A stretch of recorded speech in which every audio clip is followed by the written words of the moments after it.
Welcome back, everybody, to Brown Bag Bets, powered by BetSperts. We are your daily dose of cricket handicapping and sports betting picks. I'm Alex Christensen, and joining me as always, and it does feel like it's been a long damn time since Friday, Andy. How was the weekend? What did we grill? What kind of meats were in play? Do we make any money? I took it pretty easy, grilling because it was my home league draft, which turns into a 2-day affair. But yeah, I mean, the guy who hosted it smoked some ribs, plenty of good food. I made some fresh guac. Got home and I was very hungover after 2 days of like day drinking and then night drinking as well on the same day. And I wanted to grill, I just didn't have the energy. Also, I didn't have like you got to prep a brisket.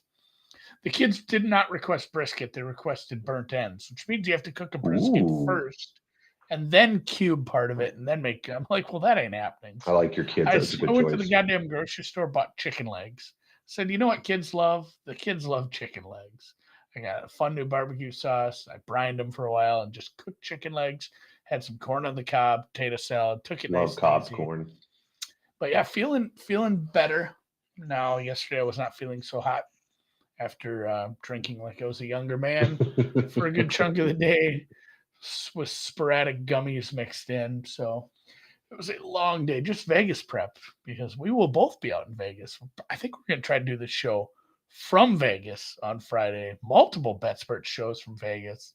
That'll be fun because I think we'll be doing some deep diving Sunday night from Las Vegas as well. Ooh, it is going to be a lot of fun. If you're out in the desert, I mean, Andy and I are going to be there Thursday. When are you leaving? Are you leaving Monday or Tuesday? I don't have a return flight. I don't know. I I love that for just you. I booked a one way. I might just run away. I might never go home to my family. We'll see how well the tables treat me well and like somebody talks me into it. Maybe I just run away into the desert. Or if I it goes like it. poorly, same thing. So well, I will be there Thursday morning and returning TBD at this B&D. point. Looking like probably a red eye Sunday night though. I don't Well, that's mind that. good. Just Yeah, I have sleep on nothing the wrong with that. plane, wake up, be miserable. The U.S. Open rules on though. We've had a I was lot going to of say, we'll have fun. something to watch this weekend besides football. Do you realize that, by the way? The U.S. Open finals this weekend. We're going to have to find somewhere to go I watch know. those. Take a break from A football for lot of some my reason. futures See if are. Circuit gives us one screen. I had Medvedev. I had some Bencic at a big number. I have some Iga at 6-1 because it was parlayed with Joker to win Wimbledon. So I guess I would kind of root for her, but I played all of Vinny, and if you don't know who Vinny is, just matter tips, whatever. Vinny, he's He was been on on the the deep dive about a month ago, maybe two yeah months ago. German kid. I don't play all his tennis because if you anyone who subscribes to like his VIP thing, which I get to see, he plays a lot. He plays volume. It's very hard for me to A lot bet of that much ITF stuff tennis too. and feel good. Although there's big edges in there, but I love playing his futures. He's crushed a couple for me already. We had Samsonova. Um, between Alex and Vinny, I am always flush with tennis futures in the accounts when I'm looking at what's betting. But I have right now, looking back at this, now I got to find my damn tracking sheet. I have four quarter prices into the quarterfinals. All of them are underdogs. I didn't get it. Francis is like 30-1 though. Like you can certainly hedge your way out of that. You just parlay all the Um, favorites. Then either Pagula, but you hit a quarter winner, or you hit the parlay. I know I put the favorites together. It was like 6-1. I thought about it, but Pagula, I had Pablo Carrena Busta too. He almost made the finals. I think a lot of them are tomorrow. So I will be cheering for Tom Lianovich. I will be cheering for TFO. I will be cheering for Sinner and a little bit for Pagula. But today, We need Pagula. this match I think is first up on the it's not going to be the grandstand. This is going to be Arthur Ashe. This is going to be right in Ashe. And they are closing the roof, I believe is the word, which makes me feel even better about Very rainy this. in the Northeast today. I imagine Yeah. they'll put everybody inside and close the roof for sure. I don't know. Maybe you can explain the roof better than I can as far as what conditions will be like. Because I don't, and maybe I'm wrong. I think it'll be faster. Like the serves are gonna rip nice and fast under the roof. Yeah, so once you close the roof, you have a few things. Number one, you don't have to deal with winds. Now, the U.S. Open roof isn't your classic roof. It's kind of a half open roof, basically. So there still will be a little bit of airflow, but a lot less wind nonsense and things to worry about. And then it also heats up a lot more down at the bottom of the court. So the ball should fly a little bit better. It should be easier to compress the tennis ball. Generally, when you have a little more heat, no wind, it's better for servers. But I imagine on these courts, it might not make a ton of difference, honestly. The show courts are generally hot. It's tough for wind to get down there anyway. But with the roof closed, it'll definitely enhance the ability for servers to hold. Yeah, no, and that is what I'm hoping. And not only like just holding serve between these two, but um, they've been a little messy. A little bit of form question, a little bit of fitness question. Rude, very good, which is wild. Like this was a kid we were betting in the tennis chat years ago on like challenger level stuff. Like, hey, this is Yeah. a I can't remember his dad's name, but like this is a second generation guy. We called him the Holy Ghost, Casper Ruud. I don't remember why that it was holy, Casper the but Friendly Ghost. yeah, Casper. But why was it Holy Ghost? I have no. I remember. We make our own Maybe we got nicknames, but religious for a while. It's hard to he tell. is. Yeah, he's in a spot where he can. I think he can end up being the top ranked player in the world if he wins this tournament, which is just wild, all things considered. Medvedev did lose that top seed by in lieu of not defending enough points, so he will give it up to one of. I think there's one of three men that can take it over at this point. And then Brood Berrettini. So Berrettini, both of them had favorable draws heading into this match. Like they were given, like, upsets happened in such a way that both of their draws were nice and easy, and they still kind of struggled at times. Obviously, Berrettini with Fakina all the way took him five. Were they both 5 set matches? No, Rude Motier was three. It was the Tommy Paul. Tommy Paul somehow pushed Casper Ruud to 5 sets. So they've both had some struggles at times. And if this is playing fast, a couple of guys that have been able to hold serve well when they're playing well. I expect a couple tiebreakers, and I definitely don't expect either man to take this 3-0. And neither of them have had a 3-0 since the opening round. They've dropped at least one set. And again, in basically all these cases, two lesser players than each other. So I do expect this to go 4 or 5 sets. So over 41, I found a nice number on that this morning, and it's probably my only look because we're at a point where again we're playing quarterfinal matches, but they spread these out. So there's 2 quarters today, 2 quarters tomorrow. So there's only 2 men's matches. The other one is goddamn it, like I said, PCB would have been great to get him in, but he couldn't beat Karen freaking Hatchinoff. So Hatchinoff, I'm assuming, gets just dummied by Nick. Nick takes that quarter, and then we'll have 2 more tomorrow. The women, same. We have 2 quarterfinals, and it looks like you're betting on both of them. You might as well, Andy. And there's only 2 matches, so it's just 2 bets. And why I talk about this, by the way, apparently Champions League is back. So start clicking and finding random bets if you don't have one already. I see it here up on the board. Sometimes you're not as prepared. So last chance there. Coco Gauff, love the way she's playing tennis. She is running into basically a freight train today. Caroline Garcia has not lost a tennis match in a very long time. And looking it up right now, I'm trying to remember the last time she actually lost a set. Hasn't happened since the semifinal in Cincinnati against Arena Sabalenka. So it's been a few weeks since somebody has snookered Garcia, but I think Goff has it. I think that what she's shown us in terms of her elite movement, one of the few things that ESPN has done really well at the broadcast is sort of give us those lines to watch her kind of run around. It's just unbelievable some of the court coverage she has. Her serve continues to get better. Her forehand, again, still not fantastic, but is finding ways to place the ball, and it's not afraid to hit winners here. It's one of the things that you find, I think, a lot with players that have better movement and play a little bit more at their fitness than trying to hit winners. She is still running around trying to get the ball down the line. It's something that really frustrates me. You'll have somebody run all over the place, constantly sending the ball back at the same height to the same spot over and over and over again, but she really does move her opponents around. I think that Garcia will not only be tested, but go down for the first time since, oh, Jesus, Andy, it's July is the last time that she lost a tennis match. So I think it's time. It's a little bit over a month now. And then, one of the bets that's been very good for us this tournament will continue to play Ons Jabeur, Alia Tomljanovic. Give me the first set over 9.5. So a minus 105 here, minus 110 is just fine. The two have played before all three times. You see the 6-4 or 7-5 there in the first set. Again, another spot. Sprinkle a little on the over 10.5 if you have it.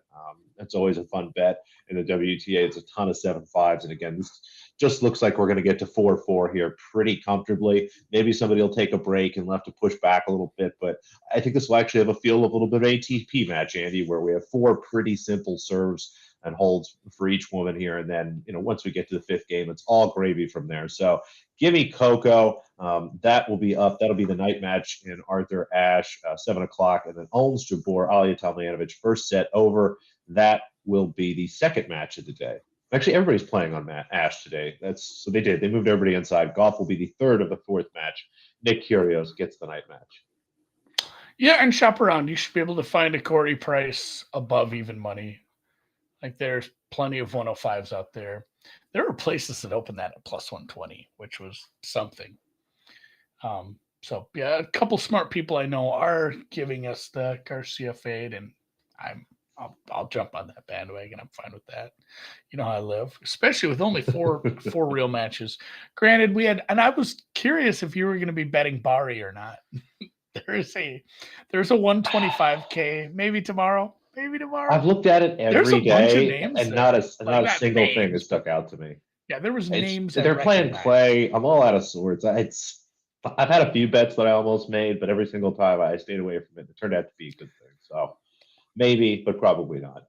That was where I was kind of wondering too if you were going to try to handicap clay tennis during the U.S. Open. So kudos to those who are, but the WTA always does have some tournaments for people who weren't either in the draw, maybe didn't qualify or flamed out early. So maybe we'll see how that goes. Over in Europe, though, speaking of, the Champions League is on. We have group play. It is the group stages. So there's a bunch of matches. I should see how many we got today. There are 8 matches today, 8 matches tomorrow, I believe. Some compelling cases in the chats for alt overs on teams with the Irish teams, I believe it was, like Rangers and Celtic. Is it Celtic or Celtic? I never know. I want to say I'd say it should be Celtic, but I feel like it's something stupid like, oh, it's Celtic anyway, which is dumb. It is Celtic. It should. That's not how it is on my Celtic drums. Real Madrid over 5.5. There we go. F. The one I did look at, a little maybe not off the beaten path. I mean, this is a pretty big team in the Bundesliga, but we're the champions. Nothing's off the beaten path. Yeah, it's one of the most watched sporting events in the entire world. Sometimes you get in the early rounds before we get to the group stages, and there are some teams you have not heard of. But we are a group stage, so these are teams who have performed very well in their home leagues. And yes, it is Shakhtar time. Shakhtar is a little behind the 8 ball, and I'm not fading them per se, but I kind of am because I am expecting RP Leipzig to score quite a bit here. And not only are they behind the 8 ball because they're just not nearly as good of a team, but they're in the Ukrainian league. And if anyone's followed along there, Ukraine has had a little bit of struggle in the geopolitical /war category of keeping things together. So the Ukrainian league didn't get started until a couple weeks ago. I believe Shakhtar's only played 3 league matches. It's not a big difference, but Bundesliga, EPL, they're on 5, 6, somewhere like that. So got started a little later, played a bunch of friendlies here and there, but haven't played a ton of competitive matches yet, and then bounce right into group stages here. So Leipzig is a good team. I was looking at their just recent form. I think this must have been like a Pokal thing. So they have like the FA Cup, but in Germany. So they played just some garbage team from like the 6th division, beat them 8-0. I can't count that. But they had a couple nice wins there and then got the shit kicked out of them by Frankfurt lately. But they've been scoring, or at least giving up a bunch in those cases. So every time Shakhtar's come to the UCL and played a German team, they've lost by 3 or more, I think is the stat. I'm guessing a couple of those were a team from Munich, but regardless, this is a bit of a mismatch. I see something like 3-1, 4-1 here. So I sold a half goal. The standard line here is 3.25. I hate the 25s. I'll play the 75s. Like I hate paying for half a push, whereas I'll pay for half a win, if that makes sense to you. So Yeah. I just sold this out. Any book, it's a big enough soccer match. Any book is going to give you a 3.5 if you want it. Go find it. Plus 110 is the best I found. And by that, I mean, I only looked at 2 books, but I did find a plus 110. So I sold a half a goal, and we will be playing over 3.5. That match starts at 3 Eastern here in the United States of America. The USA. Now, what else is happening this week? We've got Champions League this week, the US Open Finals this week. There must be something else going on. The live event's over. There's not one this week. No golf till next week. They had to Napa next week. Still bet we should do? NBA. We should bet on the Thursday game. There's no Thursday college football either. There's nothing till Friday. So that's all right. That's what we're doing. There we go. That's why make us do it. I forgot. Okay. Well, it's week 1, folks, and there will be a lot more first touchdown scorer bets. But of course, that's where we're starting. I mean, do you have an opinion on the game? I'm way behind on deep dive, so I don't know if you guys have actually bet this game yet, but it's the first game of the year, so I assume everybody likes the over, and it'll probably go under. And the Bills? Yeah, I was gonna say it'll be the favorite wins but doesn't cover, and then the under hits by 13 points. One of those kind of games. But no, I think when we went through this, and I'll go through these games, we got a deep dive tomorrow night.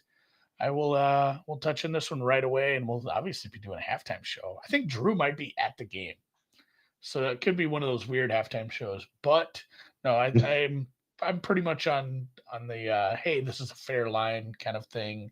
And then I think I wanted to toss it out of teasers because maybe the total being in the lower 50s kind of scares me off of using the Rams in the teaser. But man, if you aren't scared by that total, getting a home dog in a teaser feels pretty good. So maybe a teaser leg on the Rams, but that's about it for me. I'll be playing some player props and whatnot. Yeah, I can dig it. And Patrick in the chat is actually, Andy, I was talking about this beforehand. I was able to use my spank odds here. Someone has gone in and whacked the Texans here. It looks like they went from 8, they're down to 7 now. Some cheap 7s. Well, I'm glad I didn't tease Indy yet. Plenty of time for that. But we do actually have a bet, and we'll have a bunch of more first touchdown score bets on Thursday, although Andy and I will be on a plane. Don't worry. Matt and Dan will get you through everything. But there's one that I want to bet right now, and I'm a little surprised it hasn't moved. I assume that it will by the time that we get around to Thursday night. But what do we like in first touchdown scores? We love quarterbacks and tight ends, and there is no better touchdown scoring quarterback in the league right now than Mr. Josh Allen. And for some reason, Andy, he was plus 700, plus 750, no more than plus 800 in a respectable book at all last season. He is plus 950 just about everywhere. I think there's even a plus 1,000 around there somewhere. I don't even know if I really have to explain this too much. It's Josh Allen. He scores a ton of touchdowns. They have design run plays for him. He gets those naked bootlegs where he rolls out and decides to run it in. It's everything about this points to him having a great shot at scoring the first touchdown here. And a plus 950, this is probably the best number we'll get on this all year. So get it now, and we'll see if it moves by the time Thursday happens. Not that this is the most efficient market, but I imagine at some point some other people are going to go on and pop this a little bit. I think it won't be even plus 900 by the time we get to Thursday. Plus 1,300? Oh, my God, plus 13,000 at DraftKings. Hold on a second, Andy. You want to talk? I'm going to go bet that. Yeah, I was going to say, I'm going to do a little shopping around, see what you got. But and as Dad mentioned, too, Ryan Noonan of 4 for 4 is going to pop on, help talk some Thursday Night Football with Dan and Matt. They'll go over. So that'll probably be a pretty football-heavy show. We're going to go over, there's college games coming up on Friday. There'll be the Thursday Night Football game to talk about. So that'll be a good one to tune in. Even if maybe I'll just tune in if I have Wi-Fi on the plane. I think it's still tough. Absolutely. We'll find out. That's true. It's tough. Andy, they had Wi-Fi on one of my flights, but they didn't have the entertainment thing. So all the movies were turned off. It's disappointing. How does it work? How do they have Wi-Fi but none of the movies? Like, that's half the fun of flying American Airlines. They have a great movie app. even if I don't fly Delta there, I'll fly Delta back just to make sure I can watch a movie when I'm all hungover. But all right, I'm in. I'm gonna go shopping right now for that. I suggest you fellas do the same. Good luck to all your tennis bets. If you play ATP, WTA, ITF, Challenger, 125K, or anything else in between, and obviously if you're making yourselves a Champions League parlay, have some fun. Have some fun because it is that time of year where we get a shitload of these games right at the same time. Nothing like betting a bunch of alternate overs and turning the flash score notifications on. So thanks again to Profit Exchange for the sponsorship. They are now live in New Jersey. Go sign up and get yourself in the exchange. If you like low vig, you're gonna love exchanges because it is lower than low vig. It'll be very, very, very, very low overhead. So go check it out if you are in the Garden State. And with that, we'll catch you tomorrow for a Hump Day episode.